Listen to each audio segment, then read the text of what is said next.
2026ஆம் ஆண்டு நடைபெறும் அதிர்ச்சிகரமான சம்பவங்கள். தமிழ்நாட்டில் நடைபெறக்கூடிய அரசியலே புரட்டி போடக்கூடிய வீடியோன்னு சொல்லலாம்.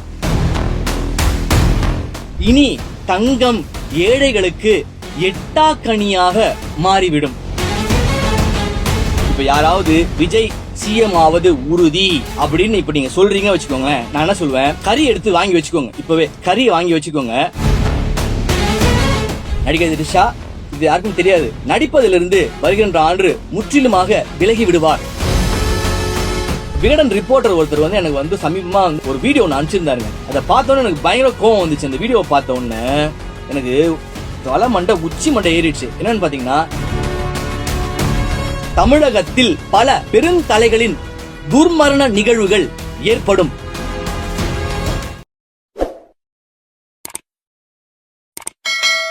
அனைவருக்கும் வணக்கம். இந்த வீடியோட தலைப்பு என்னன்னு பாத்தீங்கன்னா, 2026ஆம் ஆண்டு நடைபெறும் அதிர்ச்சிகரமான சம்பவங்கள். அதற்கு முன்னாடி போன வீடியோல பாத்தீங்கன்னா, நம்ம 2026 நடைபெறும் மிக முக்கியமான நிகழ்வுகள்னு சொல்லி ஒரு வீடியோ பேசியிருந்தோம். மிகப்பெரிய ஆதரவு, லட்சக்கணக்கான பேர் பார்த்துட்டே இருக்காங்க, இப்பயும் பார்த்துட்டு இருக்காங்க. பெரிய ஹிட். பல பேர் பல கமெண்ட்ல கழுவி ஊத்துனாலும் நல்ல கமெண்ட்டுகளும் வந்தது. அதாவது, லட்சுமி நரசிம்மரின் அருளால் உங்களுடைய வாக்கு பலிக்கட்டும், நான் பிரார்த்தனை செய்கிறேன். வாராகி அருள் உங்களுடைய வாக்குப்பளிதம் ஏற்படட்டும். மாற்றம் நடந்தா ரொம்ப சந்தோஷமா இருக்கு கேட்கறதுக்கு. ஆனா நிச்சயமா நடந்தா நல்லா இருக்கும். அது போக ஒருத்தர் சொல்லியிருந்தாரு, நீங்க சொல்றது நம்ப முடியல, பட் ஆனா நடந்ததுன்னா யூஆர் அ ஜீனியஸ் அப்படி இப்படின்னு சொல்லியிருந்தாங்க. நான் ஒண்ணு சொல்லிக்கிறேன், நான் எதையுமே செய்யல. இறைவன் அளித்த பரிசை, இறைவன் அளித்த எனக்குள்ள இந்த மெசேஜை நான் மக்கள் கிட்ட கன்வே பண்றேன். இந்த வீடியோ உள்ள போறதுக்கு முன்னாடி நான் என்ன சொல்றேன்னா, இது சாதாரணமா யூடியூப் வீடியோ கிடையாது. இது யூடியூப்ல பல வீடியோ நீங்க பார்க்கலாம், ஆனா இது சாதாரண யூடியூப் வீடியோ கிடையாது. இந்த வீடியோ தமிழ்நாட்டுல நடைபெறக்கூடிய அரசியலே புரட்டி போடக்கூடிய வீடியோன்னு சொல்லலாம். சரி, பில்டப் ரொம்ப கொடுக்க வேண்டாம், வீடியோக்குள்ள போகலாம். மிக முக்கியமாக முதல்ல பெண்களுக்கு பார்ப்போமா. தங்கம் அடுத்த ஆண்டு இறுதிக்குள் தங்கத்தின் விலை 1 கிராம் 20,000 ரூபாய் அல்லது அதற்கு மேலும் தொடும். இப்பவே கிட்டத்தட்ட பாத்தீங்கன்னா 12,000 ரூபாய் இருக்குது. இப்போ சவரன் 1 லட்சம் ரூபாய் போயிட்டு இருக்கு. இப்போ அதுவே இப்போ பயங்கரமா இப்போ நிறைய பேரால வாங்க முடியல. இப்போ பாத்தீங்கன்னா 2020ஆம் ஆண்டு எனக்கு 3 கிராம் தங்கம் எனக்கு பரிசு கிடைச்சது. அப்போ அதோட விலை பாத்தீங்கன்னா ஆவரேஜா 3,500 ரூபாய் இருந்தது. யாருமே நம்ப முடியாத விலை 12,000 ரூபாய்ன்றது இன்னைக்கு ஒரு எட்டாக்கனி. அப்போ 20,000 ரூபாய் அல்லது அதற்கு மேலும் அடுத்த ஆண்டு இறுதிக்குள் தொடும் அப்படின்னா யோசிச்சு பாருங்களேன். அப்போ சோ அடுத்தது வெள்ளி. அதே போல வெள்ளியின் விலை 1 கிராம் அடுத்த ஆண்டு இறுதிக்குள் 500 ரூபாயை தொடும். இப்பவே கிட்டத்தட்ட பாத்தீங்கன்னா ஒரு 3 வருஷம் முன்னாடி 68 ரூபாய் இல்ல 80 ரூபாய் இருந்துச்சு. 80 rupees ஆவரேஜ் 75 to 80 rupees இருந்தது. இப்போ 3 ஆண்டுகள்ல பாத்தீங்கன்னா கிட்டத்தட்ட 220 இருந்து 230 ரூபாய்க்குள்ள போயிட்டு இருக்குன்னு நினைக்கிறேன். இன்றைய நிலவரம் எனக்கு சரியா தெரியல.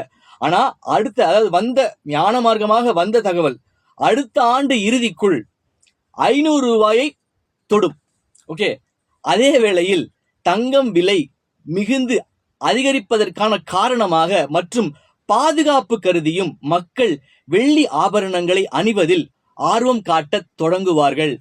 அதாவது இப்போ தங்கத்துல இப்ப நிறைய பேர் மோதிரம் போட்டுக்கிறது, செயின் போட்டுக்கிறது, அதெல்லாம் இருந்த இது போய் இப்போ எல்லாரோடைய பாணி எப்படி இருக்குன்னு கேட்டீங்கன்னா ஓகே, ரொம்ப விலை அதிகமாயிடுச்சு. இன்னொன்னு 1 கிராம் தங்கம் இப்போ ஒரு சவரன் தங்கம் இப்போ மோதிரமா போட்டுக்கிட்டா கிட்டத்தட்ட பாத்தீங்கன்னா 2 லட்ச ரூபா போயிடும் போல இருக்குது. அடுத்த வருஷம் பார்த்தா 1.60 to 2 லட்ச ரூபா போயிடும். அப்போ பாதுகாப்பும் ரொம்ப முக்கியம்னா பெண்கள் ஒரு 3 சவரன்ல போட்டுக்கிட்டாவே கிட்டத்தட்ட பார்த்தா 5-6 லட்சம் ரூபா வந்துடும். நான் சொல்ற நிலவரப்படி பார்த்தா பாதுகாப்பு கருதியும் மற்றும் இப்போ விலை ஏற்றத்தின் காரணமாக மக்களுடைய ஆர்வம் வெள்ளி ஆபரணங்கள் மீது போகும் அப்படின்னு சொல்லி தகவல் வந்திருக்கு. பார்க்கலாம்.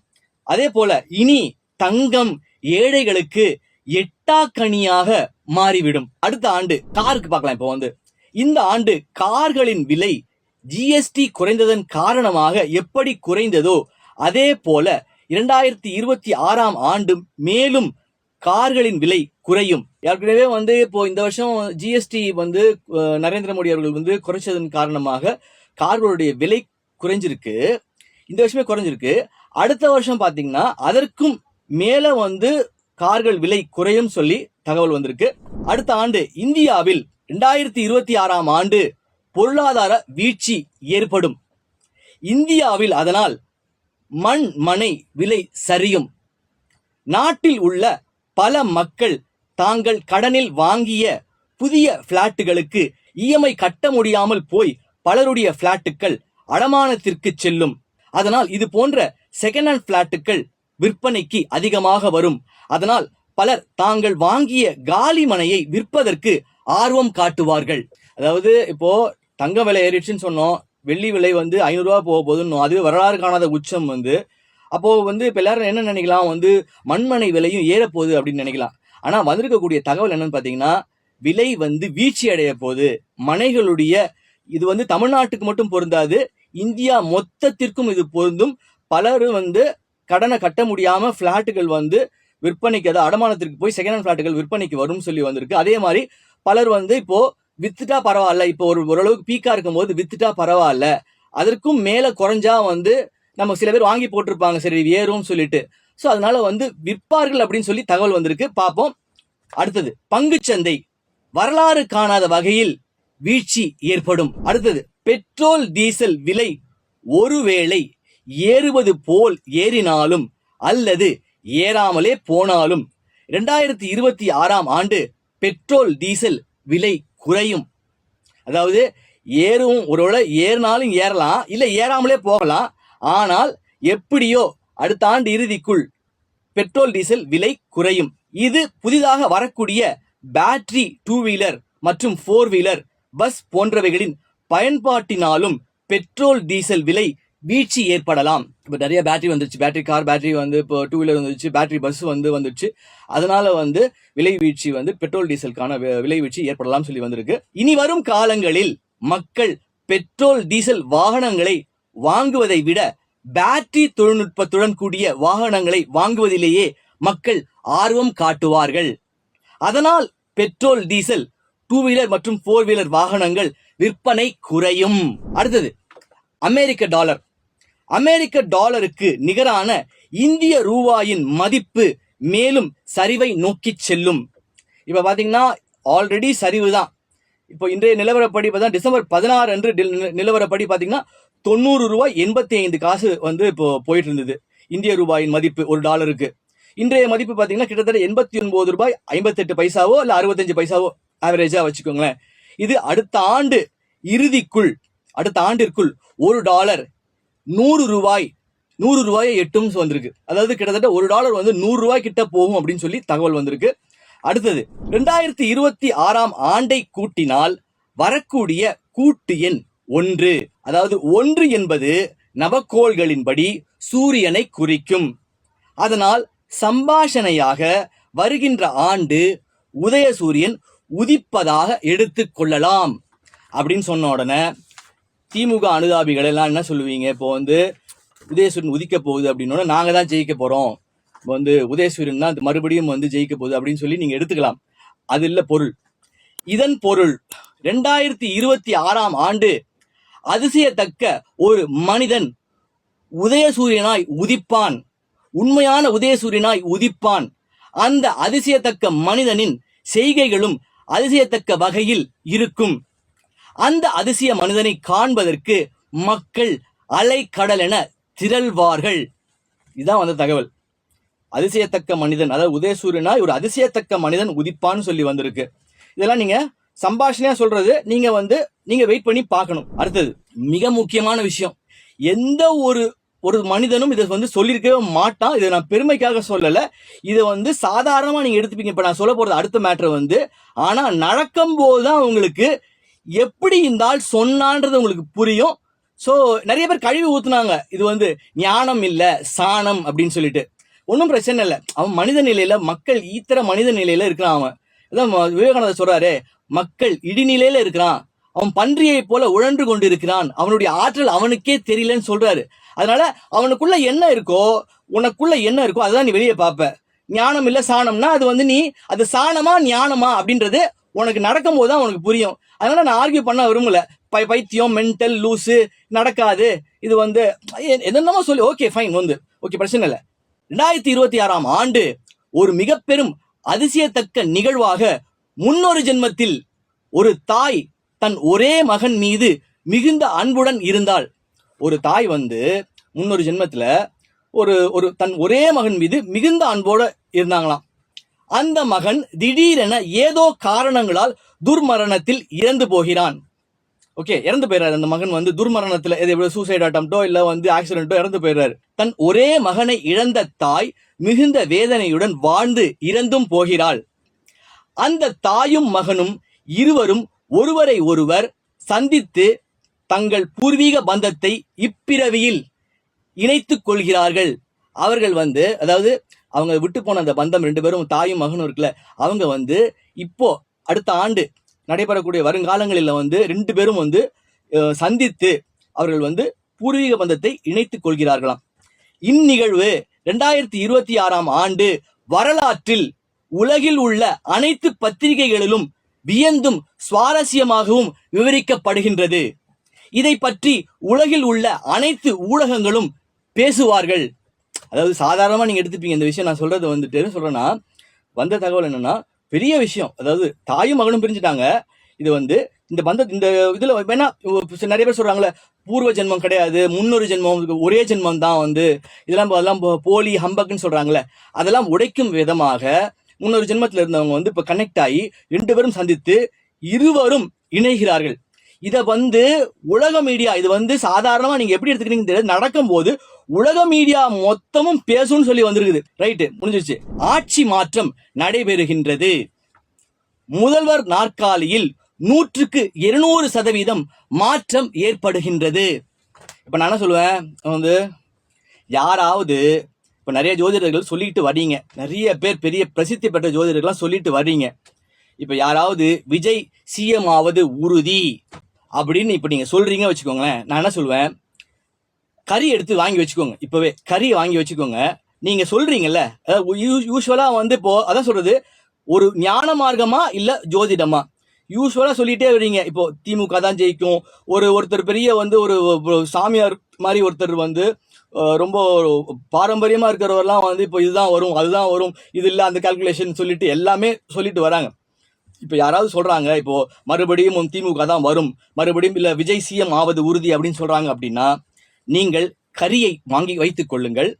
ஏன்னா உங்களுக்கு 2026 எலெக்ஷன் ரிசல்ட் வர வரைக்கும் கூட நீங்க வெயிட் பண்ண வேணாம். அதற்கு முன்னாடியே நான் சொல்லுவேன், அதற்கு முன்னாடியே உங்களுக்கு தெரியும், உங்க முகத்தில் கரியை பூசுவார்கள், இல்ல நீங்களே கரி எடுத்து பூசிக்குவீங்க.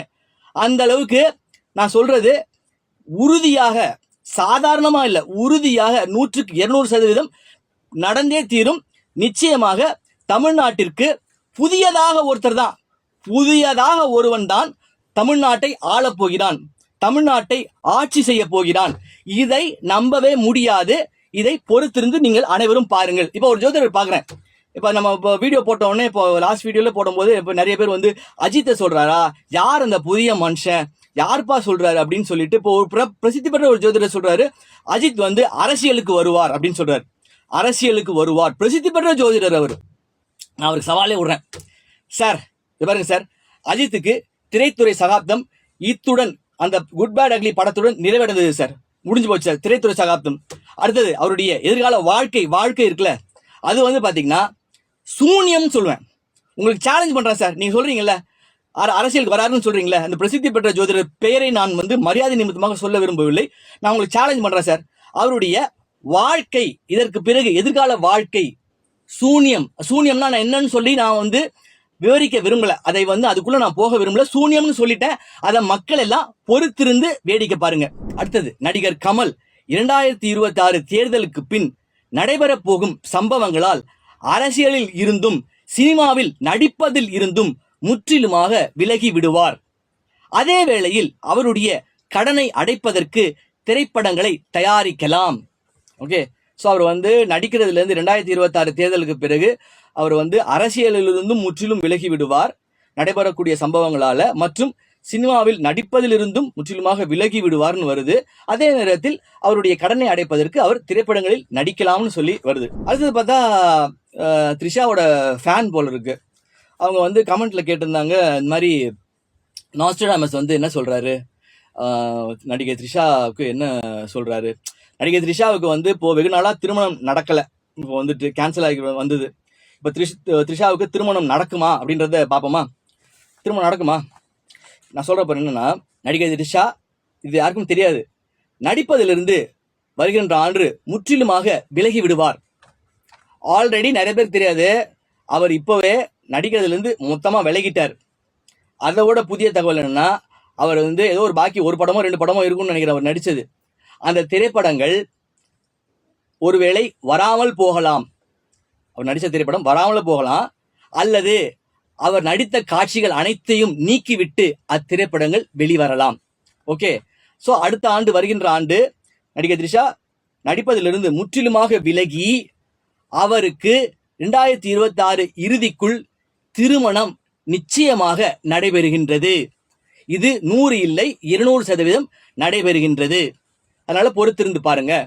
அடுத்தது, நடிகர் விஜய்க்கு 2026ஆம் ஆண்டு தொடக்கத்திலிருந்து மிகப்பெரிய கண்டம் காத்து கொண்டிருக்கிறது. அதாவது கண்டம்னா சாதாரண கண்டம் இல்லை. இப்போ கரூர் சம்பவம் நடந்திருக்கும், 41 பேர் இறந்து போனது, அதெல்லாம் ஒண்ணுமே இல்லை அப்படின்னு சொல்லி வருது. 2026ஆம் ஆண்டு அவருக்கு பார்த்தீங்கன்னா, அதாவது அவருக்கு வந்து ஒரு பெரிய படுகுழி வெட்டப்பட்டிருக்கிறது. இப்போ படுகுழிக்கு மேல வைக்கோல் வந்து நிரப்பப்பட்டிருக்கிறது. மேல வந்து அவர் என்ன நினைச்சுக்கிட்டு இருக்காரு, நமக்கு மேடை, இது நமக்கு இட்ட மேடைன்னு நினைச்சு பேசிக்கிட்டு இருக்காரு. ஆனா வந்த தகவல் என்னன்னா, அவர் அடுத்த ஸ்டெப் எடுத்து வைப்பார் பாருங்க. நான் கீழே இருக்குது டீப் பிட்டு, பெரும் படுகுழி. அவருக்கு தெரியாது, அவர் எடுத்து வைக்க போகும்போது விழுகிற அடி இருக்குல்ல, பயங்கரமா இருக்கும், சர்வமா இருக்கும்னு சொல்லி வந்திருக்குது. ஞான மார்க்கமாக சொல்றேன், பயங்கரமா அடி, சர்வமாக அடி, அசிங்கங்களும் அவமானங்களும் நடிகர் விஜய்க்கு காத்து கொண்டிருக்கிறது. அதனால் அவர் அந்த அசிங்கத்திலிருந்து ஓரளவுக்கு தப்பித்துக் கொள்வதற்கு களத்திற்கே வரமாட்டார், அரசியலிலிருந்து முற்றிலுமாக விலகி விடுவார் அப்படின்னு சொல்லி வந்திருக்கு. இப்போ நிறைய பேர் கேட்குறாங்க, நீ சொல்லி என்ன நடந்திருக்கு, என்னெல்லாம் நடந்திருக்கு அப்படின்னு சொல்லி நிறைய பேர் வந்து இப்போ என்ன கேட்குறாங்க. ஓகே, அது உங்களுக்கு போக போக உங்களுக்கு தெரிய வந்துடும் வச்சுக்கோங்களேன். நான் ரொம்ப டீப்பாக சொல்ல விரும்பல. அனிதா பத்மா பிருந்தா அப்படின்ற என்னோட புத்தகத்திலே என்னுடைய இன்ட்யூஷன் பவரை நான் வந்து சொல்லியிருப்பேன். 2009ஆம் ஆண்டே நான் ஒரு என்னென்ன நிகழ்வுகள் சொன்னேன் அப்படின்னு சொல்லிட்டு. அதாவது நான் கிளைண்ட் கிட்ட என்ன சொல்லுவேன்னு கேட்டிங்கன்னா, நீங்கள் என்னை போட்டு இன்சிஸ்ட் பண்ணி கேட்கக்கூடாது, இது நடக்கும்னு சொல்லுங்க, நடந்துரும்னு சொல்லுங்க அப்படின்னு சொல்லி என்னை வந்து ரொம்ப ப்ரெஷர் பண்ணக்கூடாது. இயற்கையா உனக்கு கல்யாணம் நடக்கும் அப்படின்னா நீங்க என்ன ப்ரெஷர் பண்ணவே வேணாம். நானே நடக்கும்னா நடக்கும் ஏன் போயான்றோம், நான் நடக்கும் ஏன் பாரியா நடக்கும் ஏன் அப்படின்றேன். அதை விட்டு நீங்க ரொம்ப என்ன போட்டு வந்து இது நடக்குமா நடக்கும் சொல்லுங்க குருஜி, நடக்கும் சொல்லுங்க குருஜி அப்படின்னா நான் நடக்கும் அப்படின்னு சொல்லி அது வந்து சரியா வராது. இயற்கையா வந்து அப்போ என்ன சொல்லி நடந்திருக்கு அப்படின்னா, அது நான் ஷார்ட்ஸா எடுத்து நான் போட்டிருக்கேன். அதை எடுத்து நீங்க இந்த சேனல் எடுத்து பாருங்க. முதல்ல பிரபலம் நடிகர் சூரிக்கு நான் சொல்லியிருப்பேன், அவர் 5 கோடி ரூபாய் ஏமாந்தார். விஷ்ணு விஷாலுடைய அப்பா கிட்ட வந்து ஒரு இடம் வாங்கி ஒரு 5 கோடி ரூபாய் ஏமாந்தார். அப்போ நான் வந்து நடிகர் சூரிக்கு என்ன சொன்னேன்னா, இந்த பணம் வந்து உனக்கு பெரிய மன உளைச்சலை கொடுத்துருக்கலாம், உனக்கு ஏமாற்றத்தை கொடுத்துருக்கலாம், நீ கடன் வாங்கி கொடுத்துருக்கிற, ஆனால் உனக்கு எதிர்காலம் மிகப்பெரிய கிராஃப் ஏறுவதற்கு காத்து கொண்டிருக்கிறதுன்னு சொன்னேன். நீங்க எடுத்து பாருங்க வேணா. அப்போ விடுதலை படம் ஒன்னும் வரல நான் சொல்லும் போது, அதற்கு பின் விடுதலை படம் வெளிவந்தது, மிகப்பெரிய ஹிட். அப்புறமா இப்போ வந்து மாமன் நினைக்கிறேன், மாமன் ஒரு படம் வந்து மிகப்பெரிய ஹிட். இன்னைக்கு சம்பளம் பாத்தீங்கன்னா அவருக்கு வந்து நடிகர் சூரிக்கு ஒரு சாதாரண ஒரு பெயிண்டரா இருந்தவர், சாதாரண ஒரு பின்புலமே இல்லாத வந்து மதுரையில இருந்து வந்தவர், சம்பளம் 10 கோடி ரூபாய் இன்னைக்கு வந்து ஒரு திரைப்படத்திற்கு. அடுத்தது பாத்தீங்கன்னா உதயநிதி ஸ்டாலினுக்கு சொல்லிருக்கேன். இப்போ வந்து இப்போ துணை முதல்வர் ஆயிட்டாரு. அப்ப பேச்சு அடிபட்டது. அடிபடாத போதே நான் தான் என்னுடைய அதாவது சொல்றது, ஞானிகளின் வார்த்தை திருவார்த்தை, நாம என்ன சொல்றோமோ அதை இயற்கை செய்துவிடும். இது வந்து என் வார்த்தை திருவார்த்தை. அப்போ நான் உதயநிதி ஸ்டாலினுக்கு சொன்னேன் என்னன்னா, அவர் முதல்வர் ஆனாலும் ஆச்சரியப்படுவதற்கில்லை, நிச்சயமாக அவருடைய வரலாற்றில் துணை முதல்வர் அல்லது முதல்வர் அப்படிங்கிற நிச்சயமாக ஒரு வந்து வரலாற்று நிகழ்வில் இடம்பெறும்னு சொன்னேன்.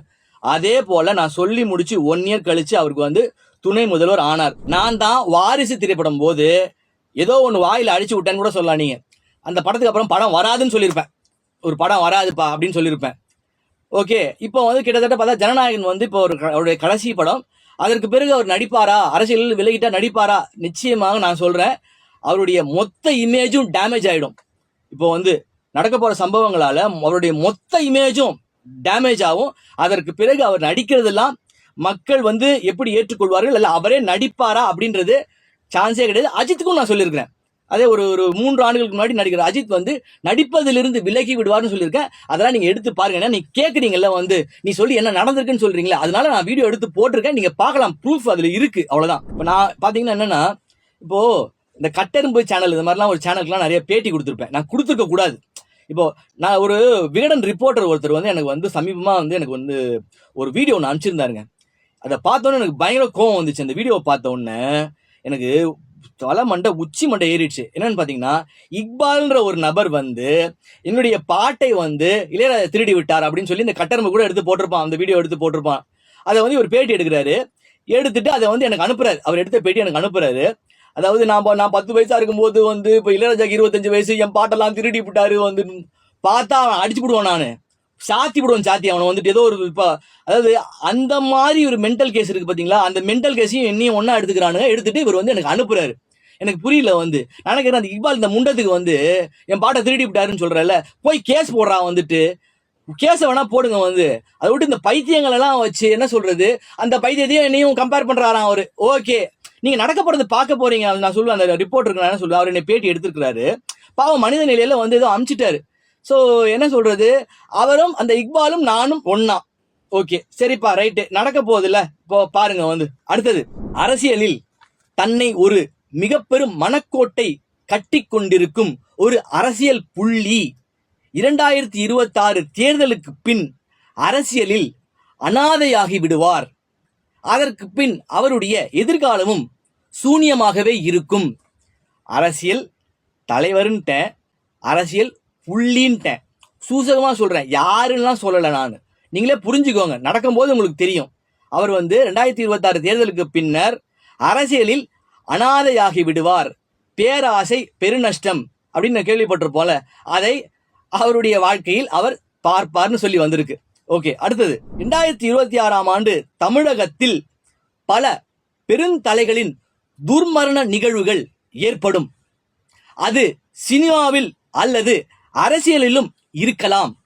அதாவது பெருந்தலைகள், அது வந்து பெருந்தலைகள் அரசியலில் அல்லது சினிமாவில், இதுலயே அதுல வந்து எதுன்னு எக்ஸாக்டா சொல்ல முடியல. அந்த பெருந்தலைகள், பல பெருந்தலைகளின் துர்மரணங்கள் நிகழும் சொல்லி வந்திருக்கு. சோ அதான். அடுத்தது 2026 ஆண்டு தமிழகத்தில் நடைபெறும் அரசியலில் மக்களால் சற்றும் கணிக்கவே முடியாத கூட்டணி மாற்றங்கள் நடைபெறும். கணிக்கவே முடியாதான் இந்த கூட்டணி. இப்போ இதுதான் கணிக்கவே அன்பிரடிக்டபிளா. It will be a complete disasterன்னு வந்திருக்கு. and it will be unpredictableன்னு வந்திருக்கு. ஸோ பாருங்க, எல்லாம் வந்து பாருங்க.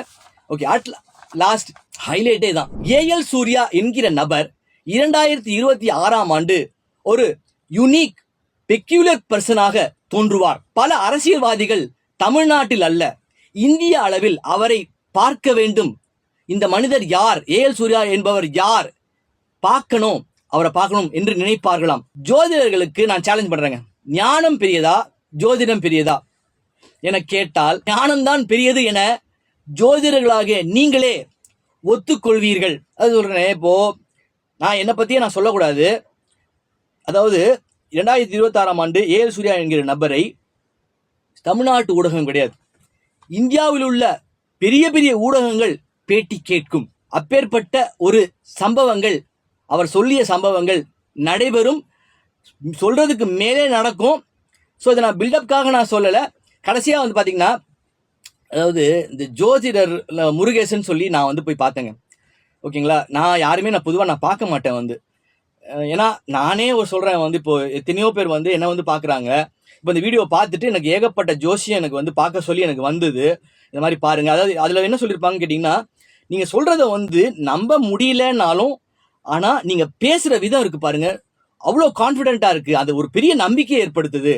அதனால நான் உங்கள்கிட்ட ஜோசியம் பார்க்கணும்னு நினைக்கிறோம் அப்படின்னு சொல்லி நிறைய பேர் ஜோசியம் வந்துட்டு வெளிநாட்டுல இருந்தெல்லாம் வந்து கன்சல்ட் பண்ணாங்க வச்சுக்கோங்களேன். வந்துட்டு என்னோட நிகழ்வு பார்த்தீங்கன்னா, ஜோதிடர் முருகேசன் சொல்லி உங்களுக்குலாம் வந்து ஜோசியம் பார்க்குறவங்களுக்கு தெரிஞ்சிருக்கும். மதுரை வாயில வந்து இப்போ இருந்தார், இப்போ வந்து இடம் மாறிட்டாருன்னு கேள்விப்பட்டேன்.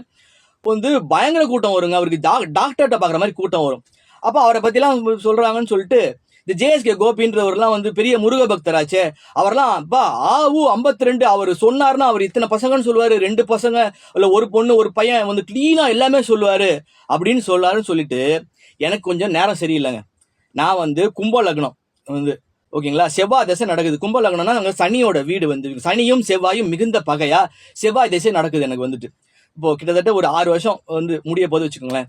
அந்த திசை ஆரம்பிச்ச உடனே என்ன ஒரு வழி ஆக்கிடுச்சு வச்சுக்கோங்களேன். சரி நமக்கு வந்து இவங்க சொல்றாங்களே அப்படின்னு சொல்லிட்டு நாம சரி போய் தான் நான் பாப்போமே அப்படின்னு சொல்லி நான் வந்து ஐபிசி பக்தி வந்து இப்போ சாய் செந்தில்னு வந்து இப்போ இருக்காரு.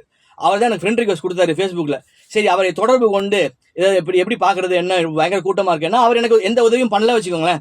அவர் வந்து இந்த மாதிரி நீங்க வந்து கூகுள் பண்ணி பாருங்க அப்படின்னு சொல்லிட்டாரு. என்ன பெரிய மனுஷன் போல் இருக்குது அந்த ஆள் வச்சுக்கோங்களேன். நம்மளை பத்தி தெரியல, நம்ம ஏதோ சாதாரண ஏதோ பிச்சைக்காரன் போல் இருக்கு அவரு. ஓகே சரி அவர் சொல்றாருன்னு சொல்லிட்டு நான் வந்து முடிவு பண்ணிட்டேன்னா ஒன்று பாத்துருவேன் கண்டிப்பா வந்து பார்த்தே ஆகணும்னு.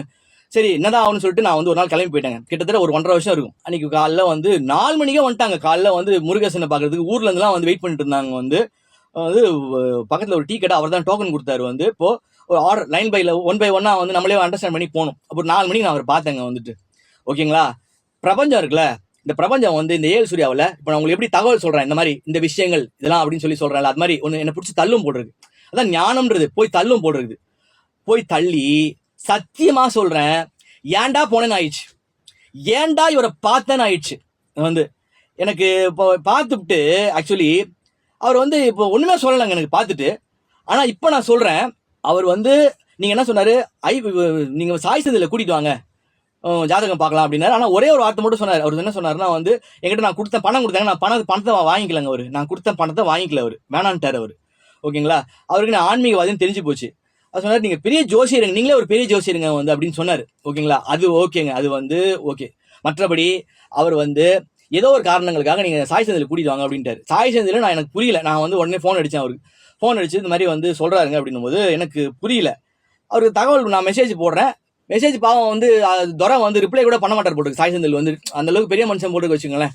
ஓகே யார் பெரிய மனுஷன்றது நம்ம எதிர்காலத்தில் நம்ம பார்த்துருவோம். வந்துச்சு உடனே வந்து இப்போ ரிப்ளை பண்ணோன்னு எனக்கு ஒன்றும் புரியல. எனக்கு கடைசியில பிரபஞ்சம் இல்ல என்ன செருப்ப கழட்டி அடிச்சதுன்னு நான் வந்து நினைச்சுக்கிட்டேன். அதாவது நீ ஒரு ஞானி, ஞான மார்க்கமா உன் வாழ்க்கையே உனக்கு தெரியும். இந்த ஞானம் பெறுறதுக்கு எவ்வளவு சிரமப்படணும்னு உனக்கு தெரியும். தெரிஞ்சும் நீ ஒரு மனுஷன் நீ போய் பார்க்க போறியா அப்படின்னு சொல்லி என்ன செருப்ப கழட்டி எனக்கு அடிச்ச மாதிரி எனக்கு வந்து எல்லாருக்கும் பார்த்தாருங்க. எனக்கு பார்க்கவே இல்லைங்க, சொல்லவே இல்லைங்க எனக்கு வந்துட்டு. ஸோ ஜோதிடர் முருகேசன் நான் என்ன சொல்றேன்னா, ஏழு சூர்யா விஷயத்தில் நீங்கள் கணித்தது உங்கள் ஜோதிடம் மண்ணை கவி விடும் சார். அதான் சொல்றேன். உங்க ஜோதிடர்கள்லாம் சொல்றீங்களே இப்போ நான் அவர் ஒருவாருன்னு ஜோதிடர்கள் எல்லாம் இந்த ஏழு சூர்யாவை 2026ஆம் ஆண்டு இங்க இல்ல, தமிழ்நாடு ஜோதிடர்ல இந்தியாவில் உள்ள அனைத்து ஜோதிடம், உலகில் உள்ள அனைத்து ஜோதிடர்களும் அண்ணாந்து பார்ப்பீர்கள். உங்கள் ஜோதிடமா என் ஞானமானா, என் ஞானத்திற்கு முன்னால் திமுறா கூட சொல்லுவேன்னு நீங்க எடுத்துக்கலாம். என் ஞானத்துக்கு முன்னால் உங்கள் ஜோதிடம் பிச்சை வாங்கிவிடும்.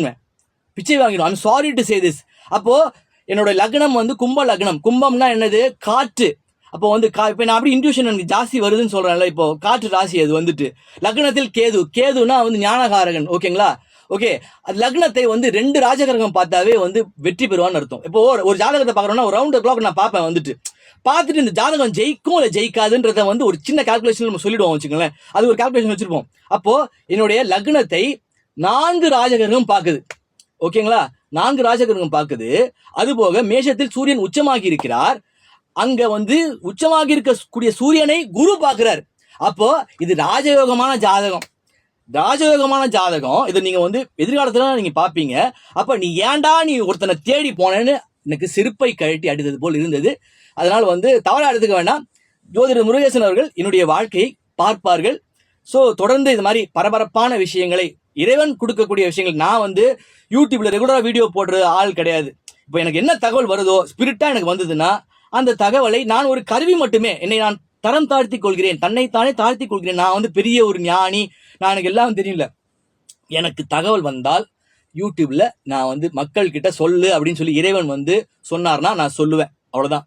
ஸோ தொடர்ச்சியாக பரபரப்பாக தமிழ்நாட்டில் நடைபெறக்கூடிய சம்பவங்களை பற்றியும் உலக நிகழ்வுகளை பற்றியும் தொடர்ச்சியாக பேசுவோம். தொடர்ந்து ஆதரவு தெரிவியுங்கள். இந்த வீடியோ பிடிச்சிருந்தா லைக் பண்ணுங்க, ஷேர் பண்ணுங்க, மறக்காம சப்ஸ்கிரைப் பண்ணுங்க. அடுத்த வீடியோவில் சந்திப்போம். நன்றி, வணக்கம்.